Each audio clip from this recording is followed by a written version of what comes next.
Sandra அவர்கள் finally அந்த வீட்டை விட்டு டாப் 5ல வெளில போறாங்க. அப்படி சொல்ல சார், சார் என்ன சார், நான் அப்படிலாம் சொல்ல சார்,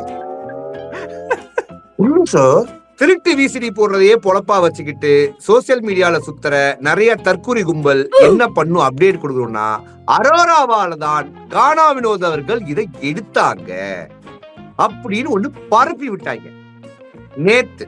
இன்னைக்கு கானா வினோத் ஸ்டேஜ்ல சொன்னோன்னே இது கானா வினோதே சொல்லல, கானா வினோத சேனலு அரோராவை காப்பாத்துறதுக்காக சொல்ல வச்சிருக்காங்க.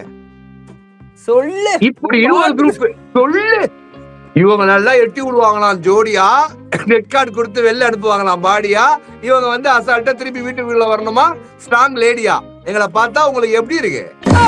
அகால் துகால் மாதிரி இருக்கா? சொல்ல நிறைய பார்வதி ரீஎன்ட்ரி கொடுக்க போறாங்க. Parvathi is back, Parvathi is going to enter the house, everybody gone அப்படிலாம். பார்வதியே முட்டு சந்தில மூடிக்கிட்டு அமைதியா உட்கார்ந்து ஸ்டோரியை ரீசார்ட் பண்ணிட்டு இருக்கு. மக்களை ஃபேஸ் பண்ற பயத்துல இருந்துகிட்டு வெளியாட்களை வைத்து நீங்க எனக்கா ஒரு வீடியோ போடுவீங்களா, நீங்க எனக்கா உள்ள போய் வீட்டுக்குள்ள போய் பேசுவீங்களா, நீங்க எனக்காக நான் ஒரு போஸ்ட் போட்டு ரிவோக் ரெட் கார்டு போட்டு பண்ணுவீங்களா, நீங்க எனக்காக விஜய் சேதுபதி திட்டுவீங்களா, நீங்க எனக்காக விஜய் டெலிவிஷன் திட்டுவீங்களா? ஏமா பார்வதிமா, ஏமா நான் என்ன சொல்றேன் ஃபேன், உங்க எல்லா எமோஷனையும் கட்டுப்படுத்துங்க. அது பக்கத்து வீட்டுல நடக்கிற அக்கா தம்பி பிரச்சனை, உங்களது இல்ல. இந்த மாதிரி இது வீடு உங்க பிரச்சனை இல்ல, கட்டு அடக்குங்க.